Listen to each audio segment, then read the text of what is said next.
Your life as a medieval peasant. You are born in a tiny wooden hut with a dirt floor, a leaking roof, and exactly zero concern for your comfort. There's no soft music, no warm hospital blanket, and definitely no proud doctor announcing your weight. Before anyone even starts imagining your future, there's an urgent problem: your soul. If you die before baptism, people get very uncomfortable about where you might end up. So within days, sometimes hours, you're bundled up and taken to church. At around 5 or 6, while modern kids are learning shapes and cartoons, you're learning the advanced medieval skill of don't let the geese wander off. And let's talk about your house. It is not cozy. It is everyone, plus maybe a chicken sleeping in one room, cozy.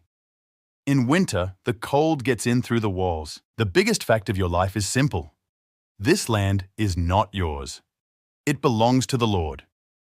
You and your family work strips of land in the open fields, but in exchange, you owe rent, labor, and obedience. You don't just farm for yourself. Oh no. And the payments never stop. You owe grain. You owe eggs. You owe chickens. You owe labor. You owe a portion of your harvest. You owe fees to use the Lord's mill to grind your grain, because apparently even turning wheat into flour is a monetized experience now. Then comes the great villain of your life, the weather. Too much rain? Crops rot. Too little rain? Crops fail. Late frost? Problem. Early frost?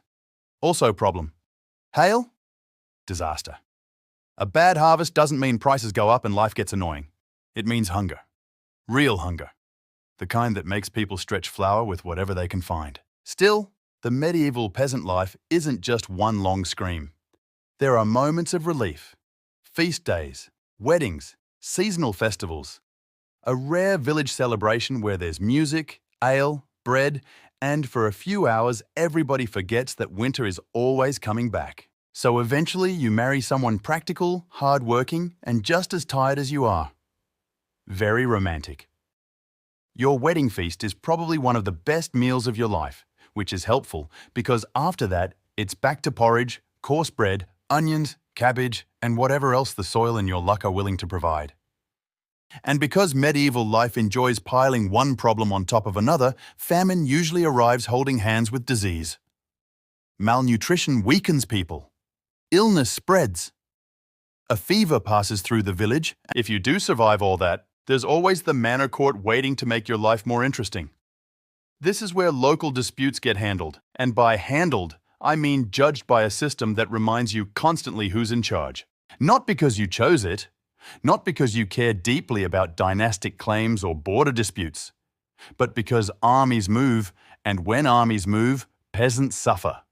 Soldiers trample fields, take stored grain, confiscate animals, and call it service to the crown. If you live into the 14th century, things get even stranger. A plague sweeps across Europe and empties villages with terrifying speed. Whole households vanish. As you age, there is no retirement, no pension, no peaceful cottage by the river where you spend your last years feeding ducks and telling stories. If you can still work, you work. If you can't, you depend on your children, your neighbors, or charity. And then one year, maybe after harvest, maybe during winter, maybe after a short illness that everyone hoped would pass, your story ends the way most peasant stories do. Quietly. No grand funeral, no statue, no knightly ballad. The priest says the words, "The village keeps moving, and the land you worked all your life passes on to the next pair of exhausted hands." That's the strangest part of being a medieval peasant. Your entire existence holds the whole world up, but almost nobody writes songs about you. Castles don't feed themselves. Lords don't tax empty fields. Monasteries don't fill their granaries by magic. Kingdoms run because millions of people like you wake up in the dark, step into the mud, and keep going no matter how unfair the system is.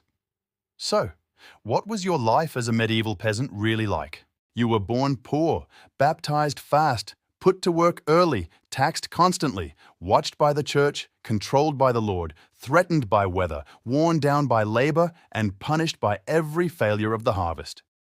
Your big rewards were maybe a full belly after autumn, maybe a healthy child, maybe a warm fire in winter, and maybe the rare feeling that this year, if nothing goes wrong, you might actually make it. And in medieval Europe, that counted as a pretty good life.